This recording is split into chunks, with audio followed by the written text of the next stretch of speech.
Franco, a pocket Franco, especially Franco to turn things around would come out, it would be very late in the draft. Here we are, speaking of game number 3 is afoot. The Kingdom up against a corner. 1 game loss away from being knocked down into the lower bracket. Team Liquid ID looking to hit it where it hurts. Strike the king. Make sure that they fall. RRQ on the play. Banning out the Fanny and the Hilda. Respect Aran. Liquid ID banning out the same heroes for the first 2. Jushin and Matilda. I like that they finally ban out the Hilda. I think it's a really important ban. It's been getting through, and Iran is just a monster on it. And the Hilda itself is already a very troublesome hero for a lot of teams. So RRQ switching things up, and I think it's the right approach. Now, with this Cho being banned out, does this open up the door maybe for the Bruno to be picked up first for RRQ? I mean, they could still try and lock in Skylar and something a little bit more comfortable. Maybe even that Wanwan could sneak up in here. See, that's the thing. There's nothing wrong with doing that.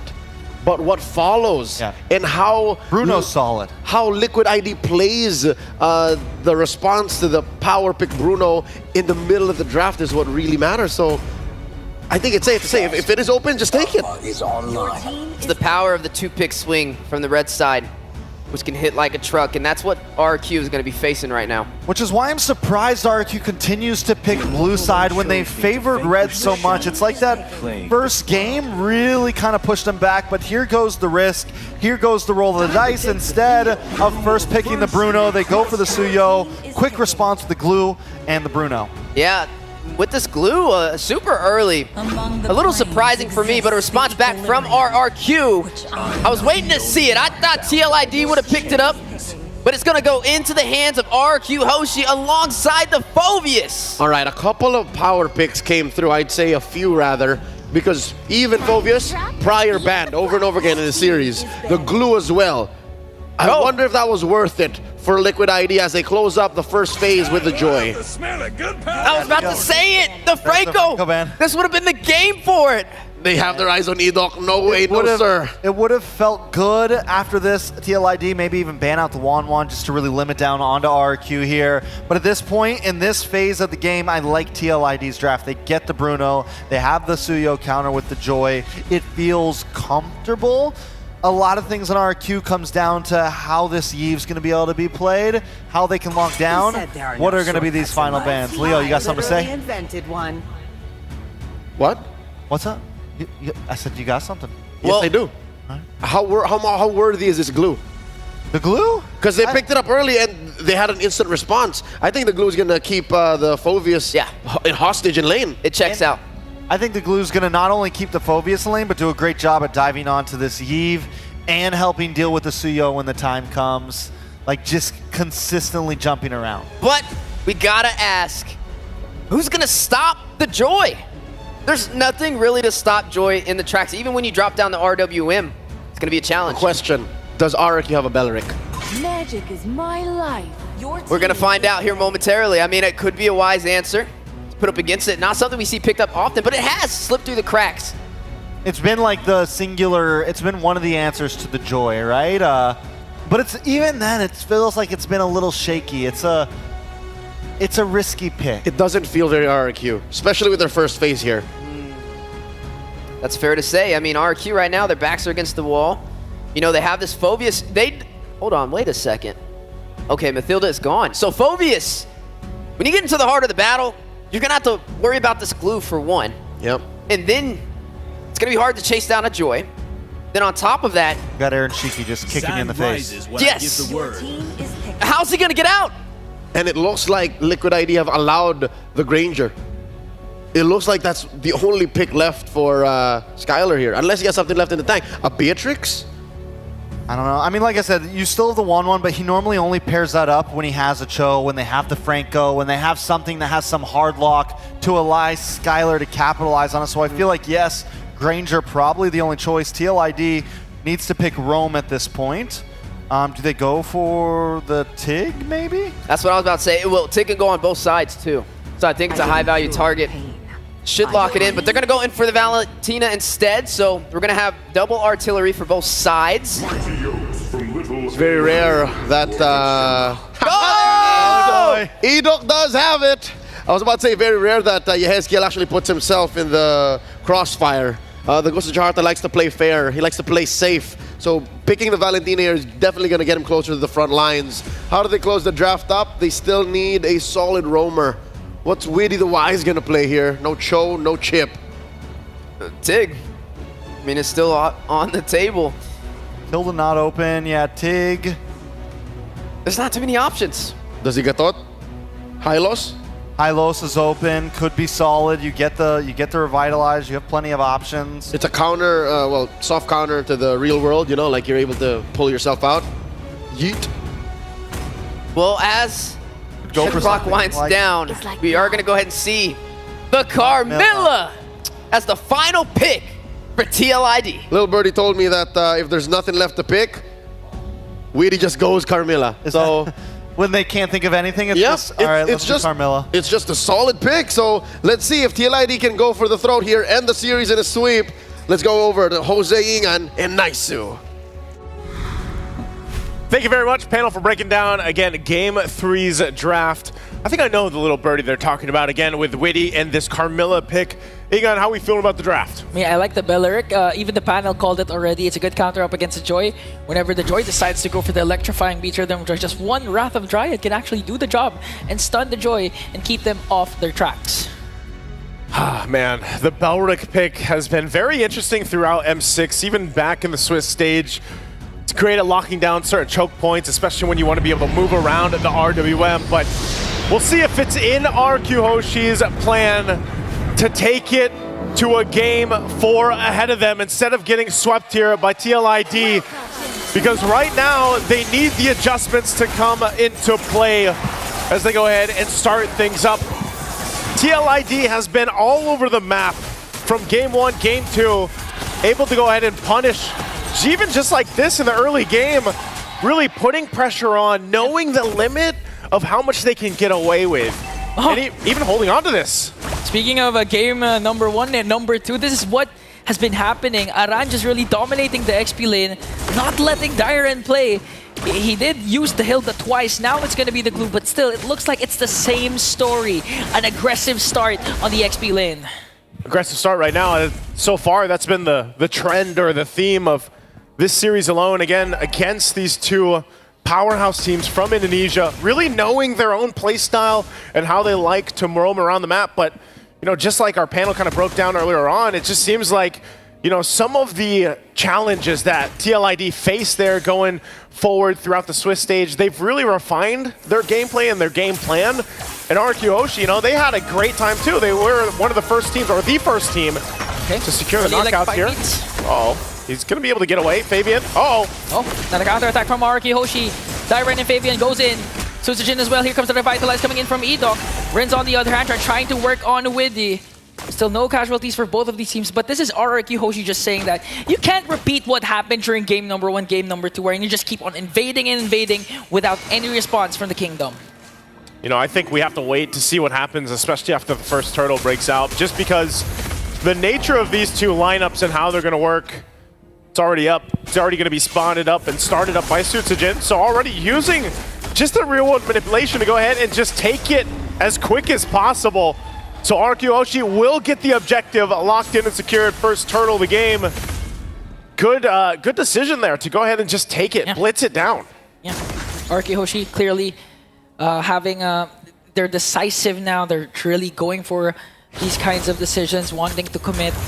And now they have a slight advantage compared to game number 1, game number 2, wherein TLID was just really controlling the mid-river, the neutral objectives. And this might be an opening for RRQ Hoshi. We'll see it once again. Skylar taking a couple shots here against Aaron Shiki. And when we look at these rotations and how they want to go, whenever you have the Suyo, you want to be able to put pressure on the jungle. And that's exactly what Susujin will do this time around. Like you mentioned, it's them in this game 3. It's RRQ Hoshi to set the pace and find even the space in enemy territory in the jungle to go ahead and take it if they can. But with Team Liquid ID's lineup, you know, this is a more of a slow burn, if you will. If you can't get things going with Fabian's Joy early on, it's really that later portion of the game where you start to shine. I mean, even the Bruno alone, early Haasklaus already picked up to just deal with the trading happening in the gold lane. And then again, having Witty here. Oh, hold on, top side. Suchijin joins the picture now. Fabian with electrifying beats, but Dyron just going in for the Infernal Pursuit out, sustaining damage coming in from TLID, even forcing Aran to use a split just to walk away. Very interesting too, you know, not even needing any revitalize up there because Witty's down here protecting that gold lane, and now they might make a play.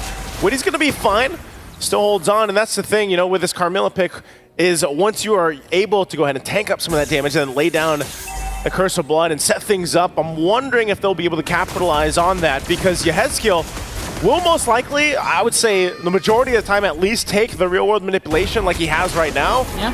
But we could see him change things up, you know? So far, every single lane though has just been a duel, you know, back and forth between the XP and the gold, while both teams just kind of the trio mid lanes go and rotate together, leading into this objective now. Second turn of the game going to be smarted up by RRQ Hoshi. But it looks like this time around, TLID still won't make it in time. So now 2 for 2. RRQ Hoshi building up on the gold lead now. Nice and comfortable at this point. Yeah, and the thing is, even if we've seen a lot of... Oh, onto the bottom lane though. They want to extend their lead by trying to go for the gold lane.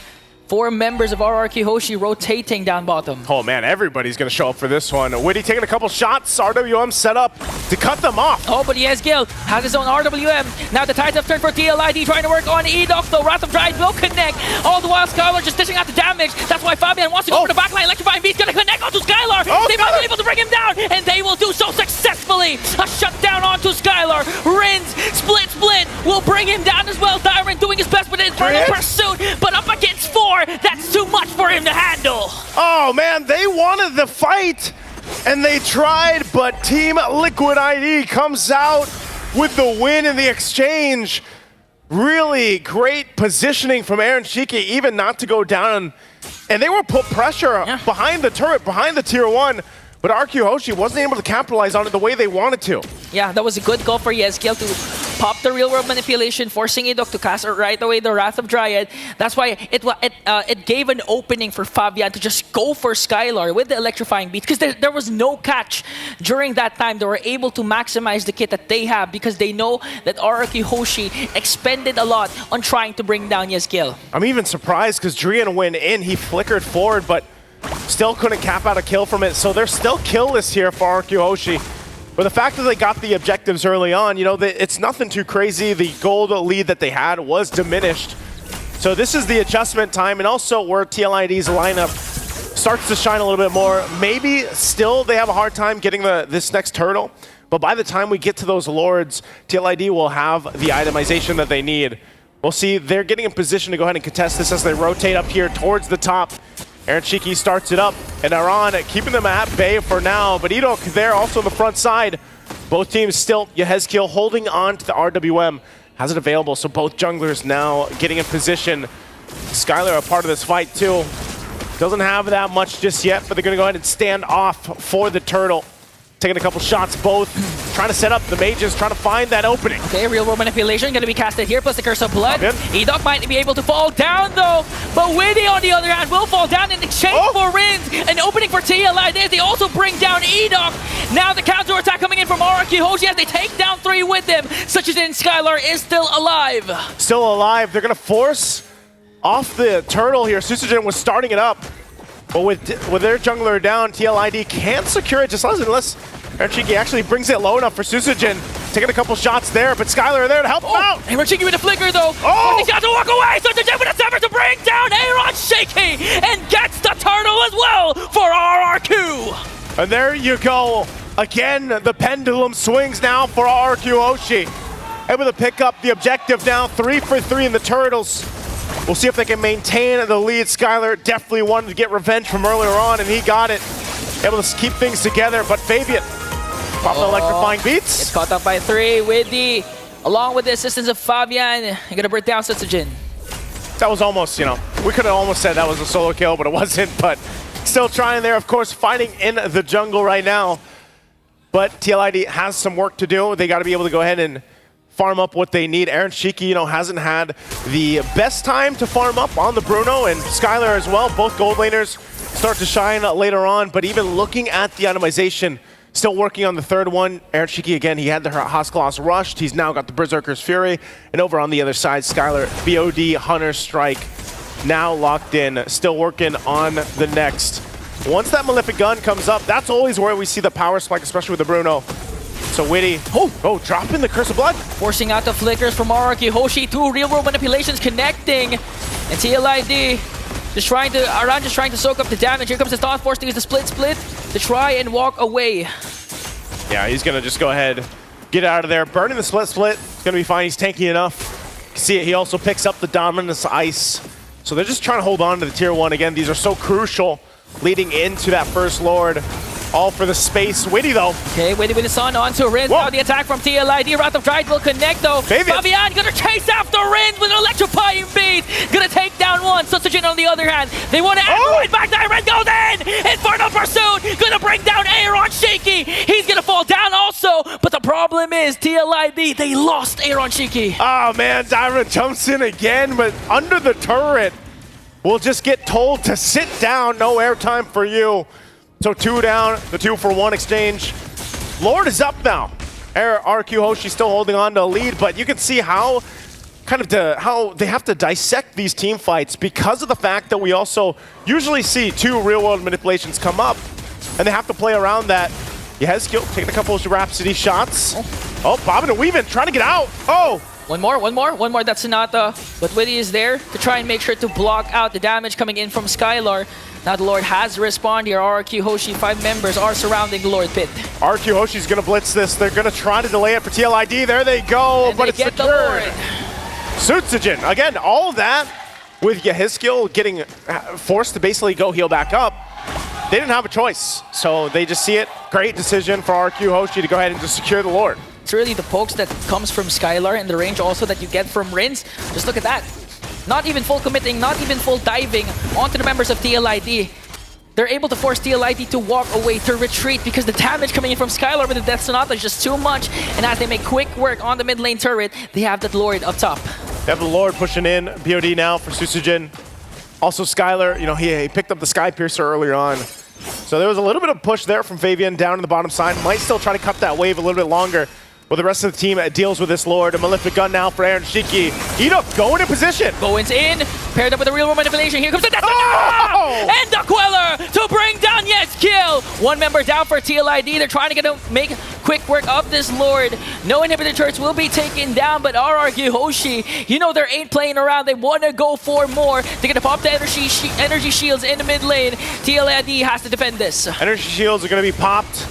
They still hold on, of course, after just that first push with the Lord. But man, RRQ Hoshi able to go ahead and cap out some kills, get turrets. This is exactly what they need. Fabian, though, might be starting a fight. Oh, okay, electrifying beat is there. Forced to use out the Wrath of Giant coming in from Edok. No casualties still for TLID, and they managed to save the inhibitor turrets. That's really one of the things that TLID has to do. You know, if they can get the Wrath of the Dryad ultimate out from Edok, then that's a big piece of utility that's gone, because that is locking down the members of TLID when they try to rush forward. We saw that exchange earlier on in the mid lane, and so that's why you see them working so hard for it, even if it's Aaron, even if it's Fabian to an extent. Okay. Witty, oh, they're going to press it in again. Forced out the flicker from Skylar. Real manipulation coming in from Yehezkiel, but going to be taken down by the original one. Rinz is going to pick up a kill, plus Sutsujin, a double, and now Dyron enters the picture, going to bring down Aran and Aaron Shaky as well. A double for Sutsujin. Fabian has to retreat, but it looks like RRQ Hoshi, they're going to circle around Fabian. Fabian on the run, still in the mid lane. It's going to be pushed by Sutsujin. He's all left alone. Fabian, he gets out, but look at the base it's being worked on. Now RRQ Hoshi, with a beautifully executed play, will manage to extend the series and take game 3. RRQ Hoshi takes a game in the series. It's not going to be a sweep today.